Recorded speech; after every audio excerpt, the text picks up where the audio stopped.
Muy buenas noches, amigos del Círculo de Cine, Miguel Contreras Torres. Bienvenidos a la sesión número 4 de este seminario de lectura que estamos dedicando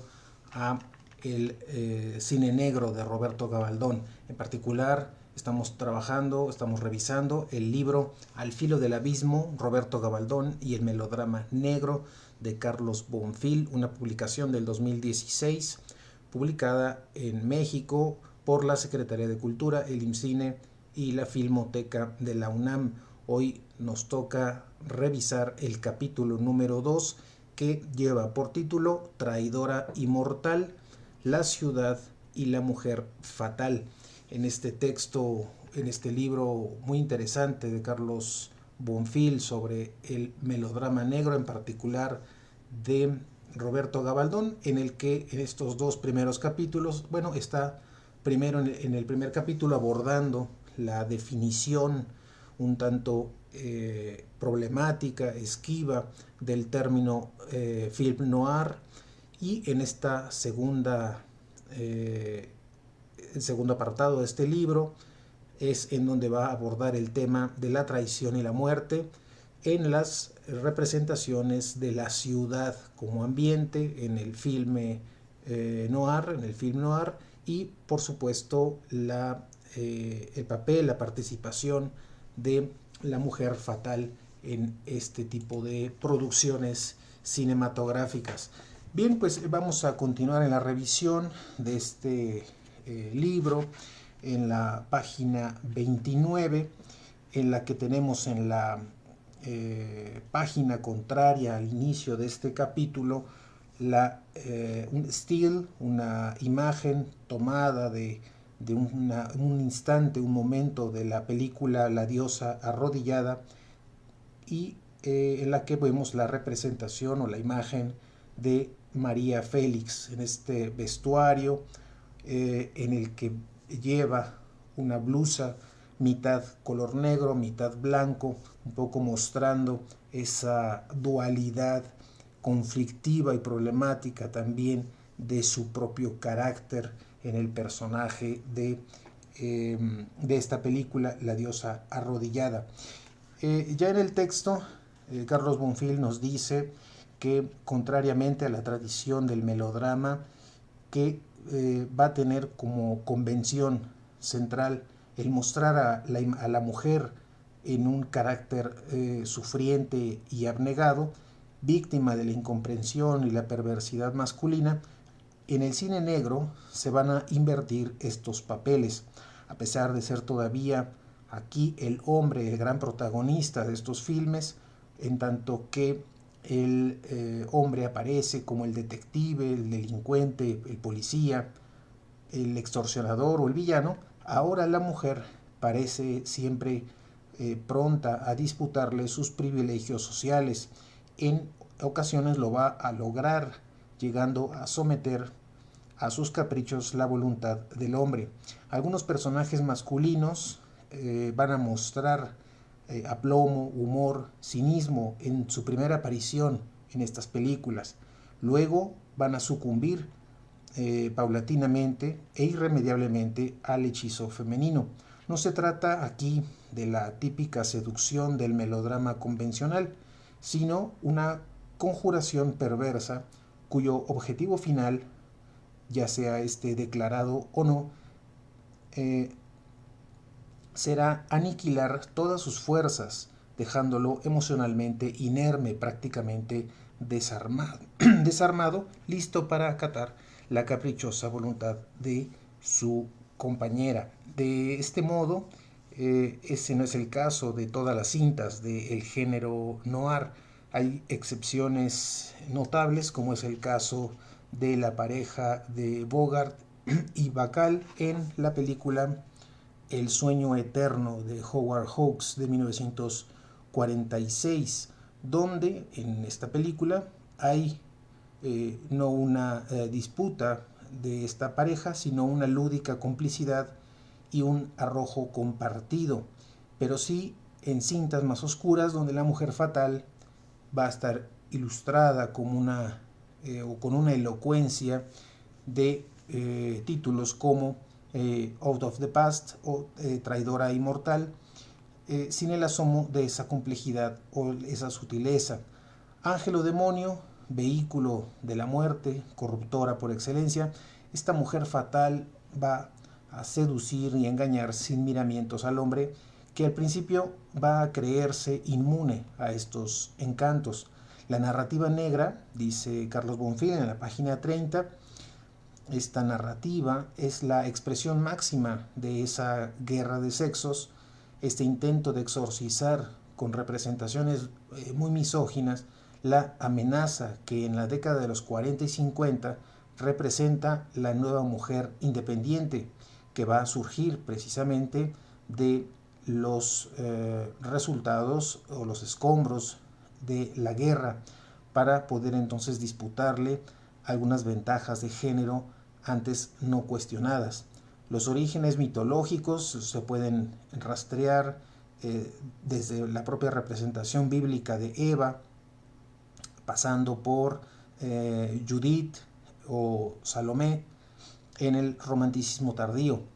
Este protagonista de muchos films noirs es un hombre con un pasado que generalmente es un pasado inconfesable y turbio, del cual va a intentar liberarse sin conseguirlo. En ocasiones va a estar ligado a una mujer que algo o todo ignora de su antigua vida misteriosa, de la vida misteriosa de su compañero. Por desgracia de este hombre, ese tiempo presente que vive siempre al filo del abismo, pronto lo va a ocupar otra mujer de sensualidad todavía más contundente, pero que ahora va a sellar esa ruina definitiva. La ilusión poco a poco se va a ir desvaneciendo, y bueno, para entender el papel primordial que juega la mujer en el cine negro, y como en ocasiones en los melodramas sombríos, es importante también decir la estructura narrativa y el diseño de los personajes, que ya son clásicos del cine policíaco. El escritor estadounidense James D'Amico propone un esquema interesante y lo recupera Carlos Bonfil en la página 31, y cito a James D'Amico: un hombre a quien su experiencia en la vida lo ha vuelto a menudo amargo, conoce a una mujer nada inocente, de carácter semejante al suyo, por el cual se siente fatal y sexualmente atraído. A través de esa atracción, el hombre llega a estafar, asesinar, incluso matar a otro hombre con quien la mujer está infeliz o involuntariamente relacionada. Ese acto lleva con frecuencia a la mujer a traicionar al protagonista, lo que acarrea la destrucción, algunas veces metafórica, por lo general muy literal, tanto de la mujer como del hombre al que estaba ligada, y a menudo la del propio protagonista. Hasta aquí la cita de James D'Amico, que Carlos Bonfil recupera en la página 31. Todo ese conflicto, dice Bonfil, lo vive además el personaje en la ciudad. Esta ciudad que aparece como un territorio hostil, en el que este cine negro adquiere entonces una relevancia muy importante. Son muchos los títulos que van a aludir a esta obsesión temática. Por ejemplo, Mala Mujer, de Fritz Lang, de 1945, Una vida marcada, de Robert Siodmak, de 1948, Cuando termina el camino, de Otto Preminger, 1950, El misterio de la playa, de John Sturges, en 1950, El rata, de Samuel Fuller, 1953, La ciudad desnuda, de Jules Dassin, 1948, y Mientras la ciudad duerme, de John Huston, en 1950. En la ciudad, que es un sitio que a la vez se presenta como atractivo pero también amenazante, el protagonista va a medir su voluntad y su fuerza, y se le va a poner como meta última de su ambición triunfar desafiando los peligros. Ahí entra entonces en contacto de manera azarosa con una élite criminal que le facilitará por instantes un rápido ascenso a la fama y tal vez un enriquecimiento un tanto ilícito, sino solo para demostrarle a la postre que esa victoria en realidad fue temporal y que al final de esa larga jornada solo va a caer en la desolación y en el fracaso. Dice Carlos Bonfil en la página 32 que incluso cuando el protagonista en esta mala suerte intenta huir de la ciudad, este monstruo tentacular que va a ser la propia ciudad va a encontrar un refugio temporal en el campo que al final se le va a revelar también como un espacio de ilusión, pues hasta ahí, hasta ese campo, van a llegar los esbirros de un mafioso para cobrarle cuentas pendientes y también llevarlo a un desenlace trágico, como es el caso de la película Los Forajidos. Ya sea un clásico del cine policíaco como El insuperable Pacto de Sangre o El ocaso de una vida, de este impresionante melodrama negro, la mujer siempre va a estar ligada a la ciudad como elementos combinados de una misma fatalidad, y la influencia del cine expresionista alemán de la época de Weimar es muy marcado en este cine noir. Los mejores realizadores de cine negro, dice Carlos Bonfil, y cita a Fritz Lang, a Robert Siodmak, a Otto Preminger, a Willy Wilder, van a ser en su mayoría emigrados europeos, cineastas que ya venían de Alemania con una sólida reputación como artistas,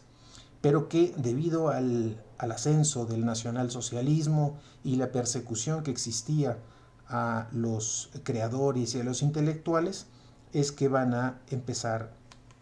a salir de Alemania hacia otras regiones, particularmente llegarán a vincularse con lo que es el cine hollywoodense, que va a encontrar en estos realizadores un punto de vista muy original y muy vigoroso en sus historias, tanto en las temáticas como en la perspectiva ideológica que van a presentar, pero también en el ámbito técnico. Vamos a encontrar, dice Carlos Bonfil, técnicas de iluminación, encuadres audaces que van a romper con el canon fotográfico de la época. Esta huella del cine expresionista alemán va a ser evidente en la forma y en el contenido de estas nuevas películas, desde la utilización del claroscuro hasta el uso de la distorsión deliberada de las imágenes para mostrarnos estas crisis emocionales de algunos de los personajes, este recurso de distorsionar la imagen para representar esas crisis emocionales, los extravíos también de la conducta criminal, los estados de ansiedad o la paranoia que pueden sufrir estos personajes. Será o sería inexacto, dice Carlos Bonfil, aludir a una suerte de hegemonía de esta emigración artística europea en el caso del cine negro, es decir, no solamente se va a tratar de esta influencia de los cineastas alemanes que vienen huyendo del nacionalsocialismo, sino habrá que también considerar, dice Bonfil, las aportaciones estilísticas de Orson Welles, este cineasta estadounidense que con su camarógrafo, Greg Toland, van a modificar el cine norteamericano desde esta famosa película El Ciudadano Kane de 1941. Para algunos críticos, dice Bonfil, esta última cinta, Ciudadano Kane, es una obra digna de figurar como una gran precursora del cine negro, cuando no como un primer gran logro de dicha vertiente, ya que va a presentarnos una estrategia narrativa muy original, el uso de la profundidad de campo, el manejo del documental de la ficción, pero sobre todo la temática sombría donde el esplendor financiero del protagonista se va a derrumbar, volviendo una vanidad ilusoria a cada uno de sus triunfos que fue atesorando. Como en El Halcón Maltés, el objeto de la ambición de Charles Foster Kane en la película Ciudadano Kane es ya también una materia evanescente de la que están hechos todos los sueños, y de un modo muy particular el gran sueño americano. En la página 34 nos dice Carlos Bonfil que también hay que reconocer el impacto que tuvo en el cine negro estadounidense una producción cinematográfica francesa de la década de 1930, y se refiere a una corriente en particular que se conoce como realismo poético, y cita algunas películas emblemáticas de Marcel Carné, como puede ser Hotel del Norte de 1938, de Julien Duvivier en la película Pepe Le Moko de 1937, que van a estar presentes en estas atmósferas que ya vamos a poder identificar con esta o asociar con esta sensibilidad del cine criminal en Hollywood. Como lo recuerda un especialista, dice Bonfil, y cita a James Naremore en su libro More Than Nights, el término, y cita, el término film noir lo habían empleado ya los escritores franceses a finales de los años 30 al discutir estas películas. Se refiere a estas películas del realismo poético. El historiador de cine Charles O'Brien dice que en los años inmediatamente anteriores a la guerra, el término noir tenía ya una connotación peyorativa, porque lo empleaba la prensa francesa de derecha en sus ataques contra lo que ellos llamaban inmoralidad y el escándalo de la cultura de izquierda. A pesar de esta utilización, de utilizar este término, el nombre de género fílmico noir solo se van a precisar muchos años después. Las cintas francesas que ya se han mencionado y otros títulos van a mostrar esa tendencia realista. Eran en realidad melodramas muy turbios con desenlaces a menudo felices, pero aun cuando la fatalidad se ensañaba con los protagonistas, que generalmente era una pareja romántica, al final triunfa los grandes ideales de la libertad,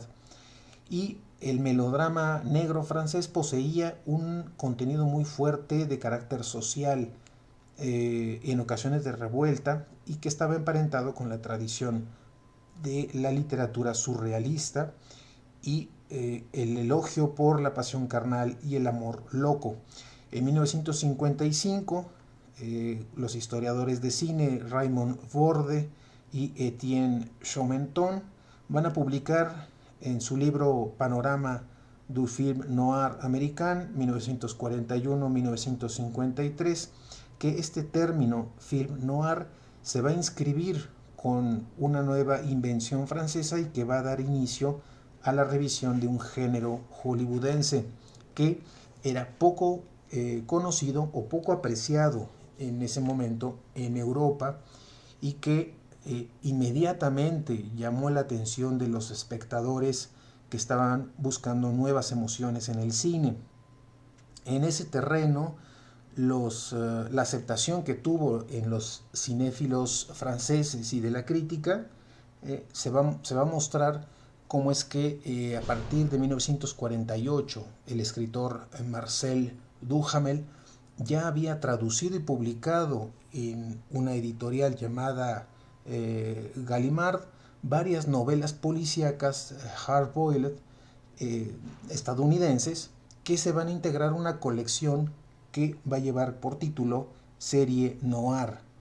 Este nombre, nos dice Carlos Bonfil, fue propuesto por el poeta Jacques Prévert, y obviamente el éxito en las librerías fue completamente rotundo, fue inmediato también, y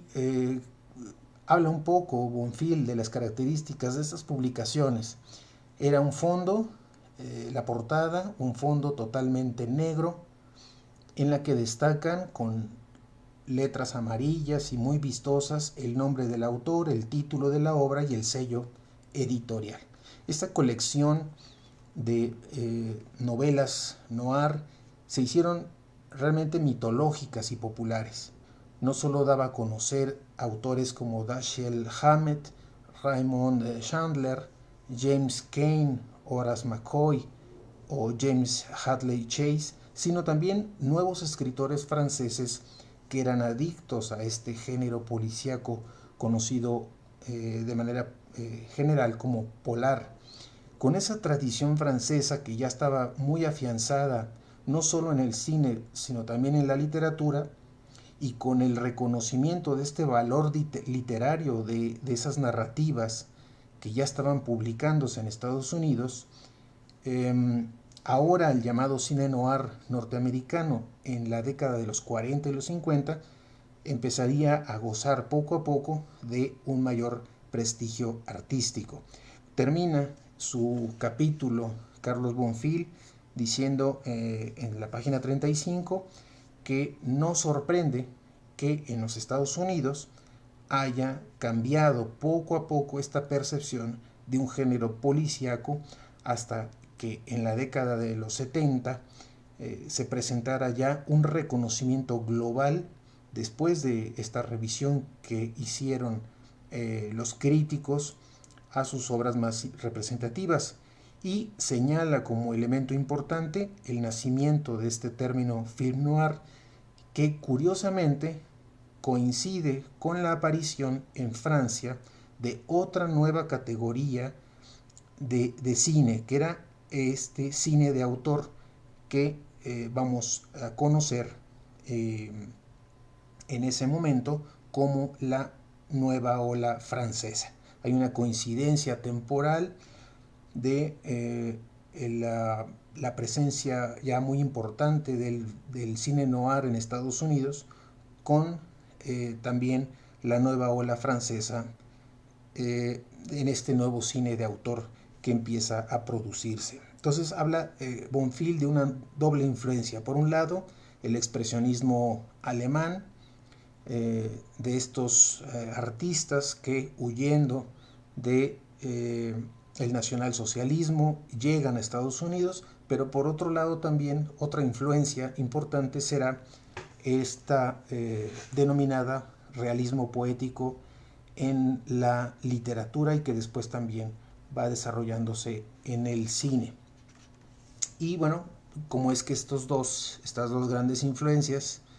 va también a cobrar mucho interés en Estados Unidos, precisamente por los problemas que generó o la desilusión que generó también posteriormente la guerra. Así termina entonces este segundo capítulo del libro Al filo del abismo, Roberto Gabaldón y el melodrama negro, publicado en México en el año 2016 por la Secretaría de Cultura, el IMCINE y la Filmoteca de la UNAM. Continuaremos revisando este interesante libro el día de mañana, en la que revisaremos otro aspecto importante de este cine negro, que es el aspecto de la censura, del melodrama y de la doble moral que se juega, que participa en estas producciones de la década de los 40. Así es que los invitamos a que sigan con nosotros en este seminario, a que le den me gusta a esta transmisión, a que compartan nuestros enlaces para que pueda llegar a más público esta revisión que estamos haciendo de este libro. Así es que por lo pronto les deseo que tengan una excelente noche y nos escuchamos el día de mañana a las 9 de la noche para continuar con la revisión de este interesante libro. Así es que muchas gracias. Nos dice ya para finalizar algunos comentarios. Margarita Benítez nos dice también está escuchando estas explicaciones de lo que estamos comentando, pues en realidad es la revisión que estamos haciendo del libro de Carlos Bonfil, que es por supuesto muy interesante, y Gabriela Saldaña, también colaboradora de este espacio del Círculo de Cine, nos dice que es interesante la propuesta de Bonfil considerar a Ciudadano Kane como precursor del cine negro y no solamente la presencia del expresionismo alemán. Así es interesante porque digamos que Ciudadano Kane pareciera tener otros inicios, otras influencias, y no solamente el consabido inicio del cine noir con El Halcón Maltés. Bueno, es interesante que ya Ciudadano Kane esté considerándose como un precursor de este género o de este tipo de ambiente, de esta ambientación peculiar del film noir, y por supuesto el expresionismo alemán, como también del realismo poético francés. Así es que, pues muchas gracias por sus comentarios. Recuerden que nuestros videos, nuestras sesiones se quedan alojadas en el carrete de videos, así que ustedes los pueden recuperar, escuchar en el momento que ustedes deseen. Aquí estarán entonces disponibles estas transmisiones. Sin más, les agradezco mucho, que tengan excelente noche nuevamente y nos escuchamos el día de mañana a las 9 para continuar con la revisión de este interesante libro. Gracias y hasta mañana.